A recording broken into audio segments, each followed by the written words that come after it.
Hello, guys. It's been a while. I think around a week now, since I released my first video. Yeah, I've been very, very busy. I went out over the weekend. I did some things. Um, and so what we're gonna get into now is the historical aspects of the papacy. Do we see the papacy within the early church?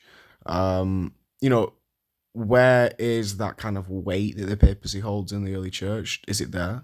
Do we see it? I would argue that I don't think we do see it. I think it's more of an evolution of dogma. I think it's like essence, energy, real distinction within the Orthodox Church. How the conceptual distinction was this distinction that was kind of brought up prior to essence, energy, real distinction. And then real distinction kind of crept in later with the Neopalamites. But that's off topic. But yeah, um, I'll not be putting anything on the screen. This will be purely just a commentary. This will purely just be me speaking. I'll put something in the background so you guys can you know watch something whilst I speak if you really want to do that. This video will be probably like 15 minutes long, but yeah, I would say my second argument is a historical argument. And I'll start off by saying that there's no question that the Roman Church from the beginning, Peter and Paul, they both died for it. I 100% agree. Just like there's no question that Peter is a leader among the apostles during Jesus' earthly ministry. And I would say the Roman Church was a very significant thing within the early church. You have these strong statements from Irenaeus and others about its stature, its authority. I would also say that it's capital of the empire. But I don't think there's any question about these predications being adhered to or held. However, what you would need to see to support the idea of the papacy is not just a general stature or occasional sporadic leadership in some way. You would need to see some kind of evidence for like a universal jurisdiction. And I'm open to what the details may be on this. What would they look like? And for example, we need to see some kind of universal leadership coming in really early on, where the Bishop of Rome is functioning in a capacity that indicates that he is the head of the church, the head bishop, something like that. And I would be up for that. I would understand. I would jump on the bandwagon of the papacy. I would accept it as doctrine. But I've looked into this pretty thoroughly, and I'm passionately convinced that the evidence just isn't there. Now, let me give you a couple of examples. First off, we have ecumenical councils, and in other ways, the way the early church resolves doctrinal disputes, and this is obviously really significant, because it's one of the whole appeals for the papacy. It's like, hey, you guys have a zillion denominations for this reason. You need some kind of infallible teaching office to tell you what's right and wrong theologically. The early church had obviously 7 ecumenical councils that were called, and actually of some of what we call general councils after that as well. So we have the 7 ecumenical, and then we have the general, the local, the smaller ones, the non-binding in that sense. But the question is, how many of those were convoked by the Roman bishop? And the answer is 0. They were all without exception. None of them were convoked by the emperor, by the bishop. All of them were convoked by the emperor. And another question for the Catholics what was the role of the bishop in those ecumenical councils? Because some of them he wasn't even invited or involved at all. He wasn't even consulted. We have no evidence he was consulted for Nicaea 325. Constantinople, late 4th century, he wasn't even invited or informed of it. And the Roman Church sent no legates to Constantinople. Now, I know people will say, all it takes is a pope to approve of an ecumenical council.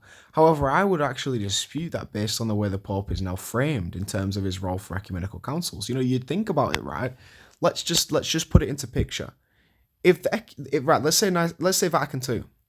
If the Pope wasn't invited to Vatican II, if he wasn't even involved, if nobody even informed him of it, you really would Catholics? I think that would be a huge problem with the Catholics. First off, Sedevacantists would be having a field party; they'd be going crazy. But yeah, I would say. But what we're actually after is this historical evidence of some kind, that the Roman bishop had some kind of preeminent role or universal role in some way. And you go through, in and you go through all of the kind of the history, and and not even just the fourth century ones, and even after the rise of papal power in the fifth century, you get to Second Constantinople, and we see the Roman bishop Vigilus. Not only did he not convoke the council, he actually attempted to suppress it, and this is where a huge problem arises. So Second Constantinople wasn't even convoked by the Roman bishop at the time, Pope at the time. He actually tried to suppress it. He forbade and wrote an edict forbidding them from meeting, but they still met the people, and then they put the Pope, the bishop, in jail, and they sent all of his advisors into exile, and then took his name out of the official documents from the council, which was like a very significant disciplinary action. I think that is very strange. If you're a rock of the church and you're the one who decides whether a council is convoked or not, then how do we know for confidence? First off, why do Catholics accept Constantinople too? Why? If the bishop didn't convoke it, if he didn't sit on the chair of Rome ex cathedra and speak infallible truths that are binding upon the church, why are we trusting this, ecumenical council? How can we trust it? Why and how? That'll be my questions. Now, obviously, it's looking at like the later popes who were given anathemas. You can go and look at these popes in the 7th century, for example. Honorius, he was anathematized because he basically taught heresy, monothelitism, which is basically, correct me if I'm wrong, I think it's Christ having one will. And he also didn't do it privately. He did it in like this public dispute. People would say, they would be like, yeah, the Pope is only infallible when he speaks ex cathedra, and I get that. But still, what we are trying to get is historical evidence of the Roman bishop and those, in the later times, having this kind of, universal role. And he's said to be, think about it. This guy is said to be the rock of the church, and yet they are being anathematized by the church. It's very strange. The rock of the church is being kicked out by the church. Like, what? It's like, it's very strange to me if you put the two pieces together. I understand he was teaching heresy. And obviously, that's something to be dealt with. If you're a Donicist, I mean, you obviously want him getting out of the church. But yeah, the point is, I would say it doesn't look like the early church resolved doctrinal disputes because of the teaching office in the Roman church. And it's the same in the book of Acts, chapter 15. There's a doctrinal dispute and the whole church comes together. And there, Peter doesn't even have this preeminent role. And if anyone does, it's actually James who sums up and speaks in the final way. But it's just everyone coming together. It's not because of this office, but it's just because of everybody. Everybody comes and they say, look, guys, we have this doctrine, we have this thing, we have this, belief. These guys believe this, we believe this. Let's come together. Let's sort it out. Let's talk. And that's how they did it. They didn't, convoke this council. This person have a universal role. And when he sat on ex cathedra, that he would speak infallible truths. This, infallible magisterium wasn't there. It was just, people coming together and resolving things. And it was the same with the Jews. Same with the canon of Jews. Of course, the Catholics would argue, well, they wasn't always sure on the canon. I mean, I would say that they were. Obviously, you got Josephus' canon, stuff like that. But I would say the Jews were sure upon the canon. God guided them, and that's the same with us Protestants. I think that God guides us to the right canon eventually. But I would say the ecumenical councils, and the way the early church navigated theologically, I would say it doesn't look like there's this preeminent role for the Roman bishop. And we actually have some other ways we can look at what was the role of the Roman bishop and how did this power work in the early church. So obviously, who had the right to affirm the role of becoming a bishop? And here the evidence is clear that it was a local regional matter. Um, so in the sixth canon of the Council of Nicaea, you actually see three major metropolitan areas in Rome: Antioch, Alexandria, and Antioch, and Alexandria. And in each of those, the bishop of the region had the authority to confirm an appointment of the bishops. Sorry. Um, and this is repeated. So you basically have several local synods throughout the fourth century, and then at Constantinople, one, at the end of the fourth century. And it's very interesting to read them because what they're all basically saying is, hey, bishops, stay in your own, area, deal with your own jurisdiction, don't step on the toes of the other bishops, deal with what you need to deal with, and that'll be fine. And we actually don't see any evidence that the Roman bishop was the head over these other bishops either. It's as if you have this plurality of the bishops where the more prominent cities have more prominent role, but none of them, is the head over the others. It's like the Trinity where, we see them being the same in their essence, their nature, but they're different when it comes to status, like John 14:28. Father is greater than I. Jesus has um a lower status than the Father because that's how it works within a family. It's this monarchical view upon the Trinity. And I would argue that's the exact same that the Roman bishops, kind of worked. That's how it worked. The Roman bishop had a higher status than all of the other people. The role was higher, but they were the same when it came to these things. They had the same authority in the sense. But yeah, we also can just step back and look at the bigger picture. There's not actually much would lead you to think, oh yeah, that's a papacy. Infallible office, magisterium, pope sits on throne, ex cathedra, speaks infallible, binding truths. You don't get that in the first several centuries. And that the Roman bishop had that, obviously, that universal preeminent role. And this is obviously what we call the primacy of the Roman bishop, papal primacy. And I would say there's not there's not a lot of historical evidence for it. I don't see it. I mean, you have prominent things written from Rome early on, like the Shepherd of Hermas, or even Ignatius's letter to Rome, and yet then they don't even talk about the Pope here. And surely you would get some kind of hint, but no. I'm not, obviously, like, that would be arguing from silence, but I'm not saying this that means because we have no evidence it's not true. But I'm just saying if it was true, surely you would have some evidence, surely in the earlier centuries. Obviously the word pope wasn't exclusive to Rome in the third century onwards. The bishop of every major Western area, and even several in the East, were called pope, which just simply means father, and all the other titles that eventually came to the Roman bishop were used of others like Athanasius, and he was called the Prince of Priests.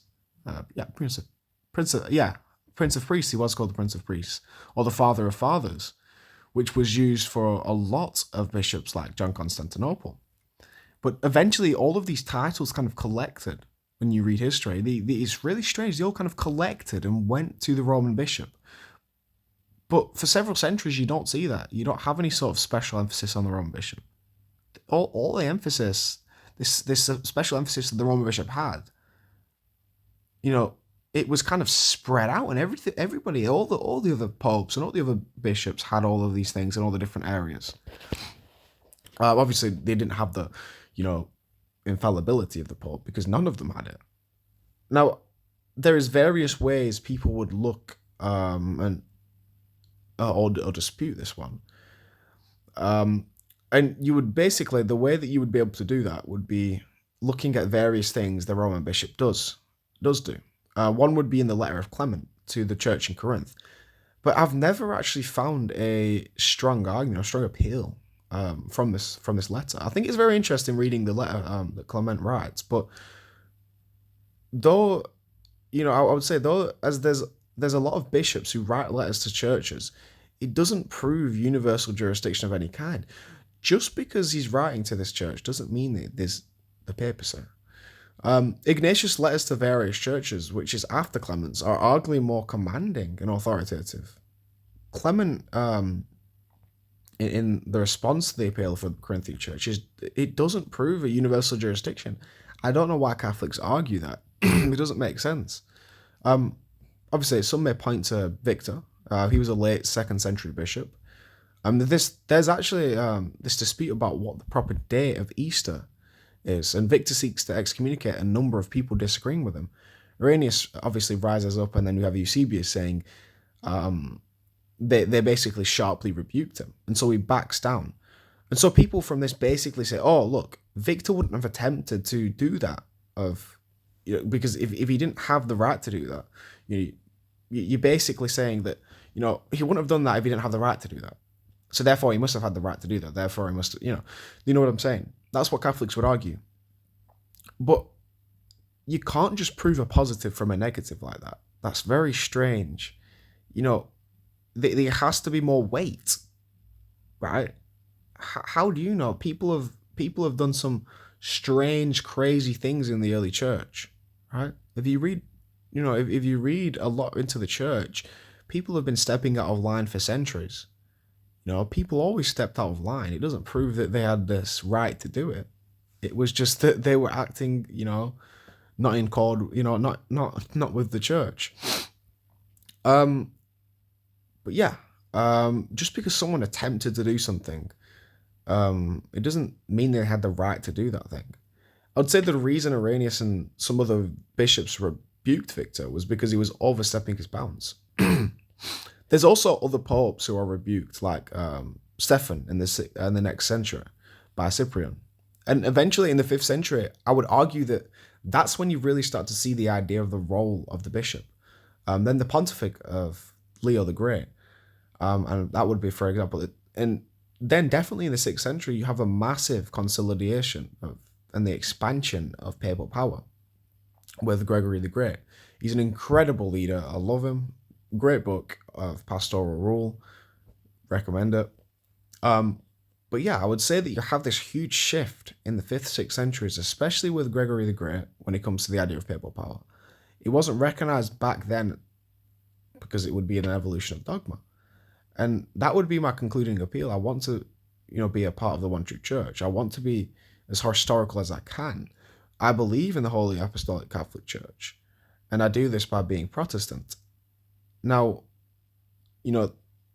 I would argue that would be my basic argument. You don't see it in the early church. It evolves slowly over time. We get to Gregory the Great, 5th, 6th centuries. We see the rise in papal power. This is when all the roles are collected and given to the Roman bishop. This is when the Roman bishop receives this supposed infallible role. That's when, all of this starts to happen.